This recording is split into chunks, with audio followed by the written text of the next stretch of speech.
This is Joan Bailey. She's an American living in Japan, and she's my friend. I have such interesting friends, and I wanted to introduce Joan to the world. So, Joan, one of the things that I was surprised about when I first met you was your interest in gardening. And lots of people are interested in maybe growing some fruits, maybe growing some tomatoes in the summer, maybe having a little garden, around their house with some flowers, but you've gone a whole different direction. Tell us about what you're doing here. Oh, well, this is, it's a community garden spot, and I'm just starting my second year in this community garden spot. And what I'm essentially doing is, I basically grow herbs and vegetables that I really like. Some are from America because there are some American vegetables that you can't get here. Some are Japanese, and I guess there's only one perennial. But what I'm doing specifically here is something called, I guess you could call it lasagna gardening. It's no-till gardening. And so yeah, I never till the soil, I just layer things and then build it up. So basically what happens is everything is up here, and all the creatures, the bacteria, the microbes, the worms, all these critters, they're like, oh, it's a buffet, and they just go, and they do their thing, and they essentially eat everything and poop it out, and just do and eat each other and poop that out. And essentially, sorry, it's a bit graphic, but and essentially what happens is you get new soil, and it's really good. It's not the kind of activity that most, even Japanese, would be involved in, much less foreigners coming to Japan and then delving into this community and making your own garden. Yeah. What motivated you to come and do this? Well, essentially what it was is, before we left America, I had a big garden, and I really enjoyed it. And I worked on an organic farm. My friends had Frog Collar Farm near Ann Arbor, just outside of, and I really enjoyed working there. And that experience kind of really, I guess you could say it changed my life. You know how like sometimes in your life you go this way, and something happens, and you're like, whoa, and you change. And that's kind of what happened at their farm. Like I found work that I thought was really satisfying, and it was physically as well as mentally engaging, which is a really nice thing. But it was also, there's an element of creativity. There's an element of beauty that I think comes with it. And so, because I'm not a super, I don't paint or anything like that. I can't really do those things. Actually, I've never really tried, but I'm pretty sure I can. But anyway, this is sort of, I guess, where I paint. Like I just put it together and have a good time. And so I really enjoyed that. So when we came to Japan, a friend, Ryan, who's a photographer, he was out doing a shoot one day in our neighborhood. He found a map of all the farms in the area, and he said, why don't we go and see if you can have a garden? And I said, that's ridiculous, it'll never work, that's so dumb, let's totally do it. And so we went and we did it, and one of the first places we talked to, they said, you can't have a garden, or they said basically, well, we don't really have room for a garden, but, if you want, you could come and help us sometimes with big projects. And so I said, oh, okay. And so essentially, over the 5 years, that I would say, within 2 months, I was there every day. So yeah, it was so great. It was so great. Like they really, the Arai family really made Japan home for me. There's no doubt about that. For somebody like me who is not I don't really know anything about gardening or farming. And it's kind of fascinating to me that you not only would have your own garden, but you spend almost every weekend traveling around this country, going to markets. Right. Going to, I guess the equivalent would be a farmer's market in the United States. And that's so, I'm so intrigued by that, because to me, it's like if you've seen one farmer's market, you've seen them all. So I'm just curious, what is it that intrigues you, Mm. and what is it that motivates you to go, every week to sometimes the same markets, right? You For don't sure, go to, for sure. yeah. Yeah. So what's the draw there? Right. I think for me, the draw is it's a lot of things. So I I really like food. Like I really like eating and exploring a country and its culture through food. And I think one of the best ways to kind of get to know a country and its culture is through its food. And so like what happens usually at the markets, even before I really had reasonable Japanese, what happened was I would ask a farmer, oh, what is this? How do you cook it? And maybe I couldn't really even understand the answer, but just like it happens absolutely everywhere else, at first they were like, oh, it's like a satoimo, sort of the taro root. And they'd say, well, and then gradually they kind of get into it. And then I'd say, well, when do you plant it? How do you plant it? And then slowly, like, even though it's really difficult for us to talk, or it was at that time, they would really try to engage because they could see, like, oh, she's really interested. And I love what I do, so I'm going to tell her. And so you sort of get this, like, bond that starts to happen. And so for me, that was lovely. It was a way to start to feel at home in a place that's kind of like home, but isn't like home. It's totally different, and in so many other things. Many of them good, but when you don't know, you're just, so it was a way to really connect with people, and it was a way to understand the culture and even kind of the climate, because a lot of food is related to the season or the place where it's grown, or the way that it's cooked is related to the local culture, so you kind of find that out. And for me, it was also, I don't know if this will make sense, it was sort of like, and I only just realized this recently actually, but for me it's kind of going the long way around to find my own heritage and my own ancestors. So, like, I mean, I come from families of farmers, and I come from a place in America that is basically all about farming. I mean, farming has changed a lot, but the place where my mother grew up was a really traditional farm. And I mean, my great uncle farmed with horses, and just there was a spring where they used to get their water, and it was just a really beautiful place. And so that, I think, being here and getting to know the culture and getting to know these farmers, I'm sort of, I'm taking the long way around to kind of find my own people.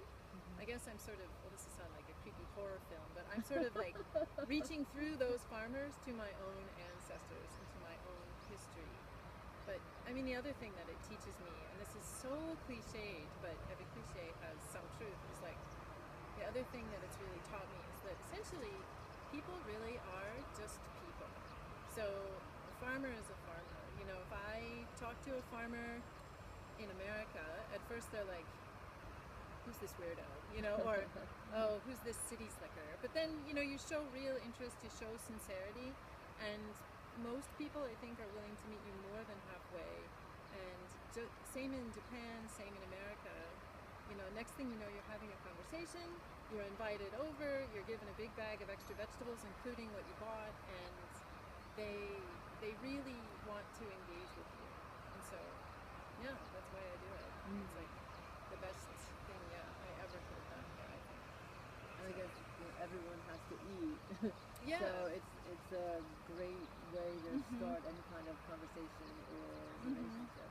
Yeah. And it's for us, I think, for my husband and I, it's also been really a way to find community, which I think can be difficult in Japan, because people tend to, not just because we're foreigners, but they do tend, even each other, if they don't know each other, you kind of keep each other at a distance.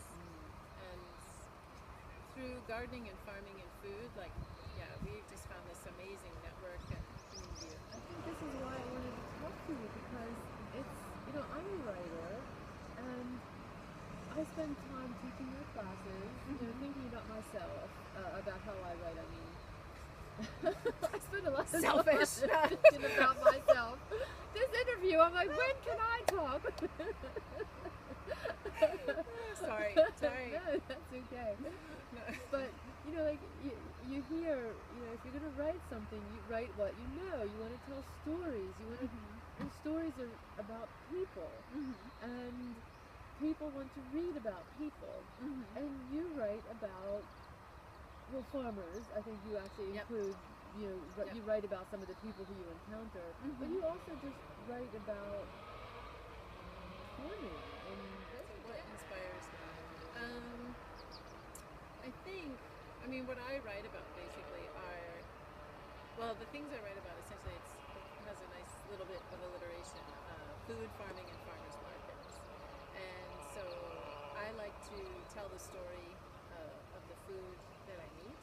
So either the ingredients or the dish itself, and that often includes the person.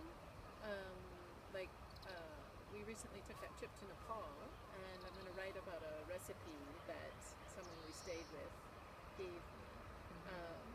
So the story is going to kind of be a little bit about her for sure, and how I discovered it, and sort of the ingredients and how they fit with that particular culture. So there are those things. What story would you want to tell if you had one story that you could write about? What story would you want to tell? You mean like nonfiction? You decide. Wow, that is a really difficult question. I'll tell you mine. About me. I would tell the story about me. Just kidding. You don't like to cook? Oh my god, that was really funny. What would I write? Actually, my mother's story. I really want to write her story, and I think she will be so embarrassed. But she is basically, I think actually she's the whole inspiration for everything. I had no idea about this either until just kind of within the last 5 to 10 years. But I really want to tell the story of where she grew up and how she grew up. And I don't know if I would tell it nonfiction or fiction. I'd probably have to wait until after she was dead. But yeah, I think that story, and it's the story of small farmers in rural Wisconsin, and sort of she grew up in a small German-speaking community, and her life experience is really quite unique. She's very private about it in a way, but I think it's amazing. If there's a publisher out there, that's the story I want to tell. Wisconsin Historical Society, this is for you. It's kind of her story, and about that place and time, because I think it's really special. But again, I didn't understand that until I was here, because, sorry, I'm such a babbler, but because, so I interviewed someone, probably almost 7 years ago now, and he is the founder of an organization called, what they do is they try to save heirloom varieties of soybeans, so daizu. And he said his inspiration came, he was traveling the world, he'd quit his job, he was traveling the world, he's a Japanese man, and he was in Central America, South America, and he found these beans, and he said, I'm gonna make miso. Yeah. Well, it didn't work. It failed miserably. And he was like, oh, why? And he's like, oh, that's something that's very special. Like the thing you need to make miso is koji, which is unfortunately the English description sounds awful, but basically it's like a mold grown on rice. And so you need that koji to make miso. Like that's the thing that really gets it all going. And he didn't understand how special his culture was, and that's basically what he said. He said, I had no idea how unique or special my own culture was until I was living away. And then he came back and started this organization and worked to keep these heirloom varieties of daizu alive and well, because just like lots of heirloom varieties, they're disappearing quite rapidly. Especially soybeans. That's right. One of the first GMO plants. Yeah. So I think like him, I feel like I'm finally understanding what's special special about the culture and the place that I come from, which I do. And last question. There are movies, there are books. You're writing your own book, and when you told me about that, I mentioned to you a book that I had read about the secret life of bees. Oh yeah, yeah. And I know that there are. I love that book, and there are movies out there about food. I'm talking fiction. There are stories out there that maybe aren't necessarily about food or about gardening, but that's a big part of the story. I'm just wondering if you have any movie that you favor or any book that you like that is in this vein. Fiction? Again, you decide. If I was going to say, actually, that's really difficult because now I just thought of like 6. Mostly Well, you can books. say several. It's mostly books, actually. Probably one of the best books I ever read, nonfiction, about gardening and food, was called The Earth Knows My Name by a woman whose name I cannot remember. Oh, forgive me. But it's an amazing book. I mean, that's easily one of the best, most beautifully written nonfiction books I've ever read. And she tells the story of immigrants to America and the seeds that they bring with them and the things that they grow in their garden, because it connects them to home. Yeah, and but it's beautifully written. I mean, she's an amazing writer. I would say Margaret Atwood. She has it's a trilogy with Oryx, and it starts with Oryx and Crake. Yeah. And I don't think that's light, happy reading, but it's very good. She's the bomb diggity, actually. As is Barbara Kingsolver, who I would say I wrote her fiction off a little bit. I'm sorry. Starting with The Poisoned Wood Bible and On. Those books are very good. And probably one of the best is Prodigal Son. And that's another one that just totally changed how I saw the world. So. Thanks so much. Well, thank you. That was really fun. Yeah, that was great. Let's Stop by let's have a anytime. drink now.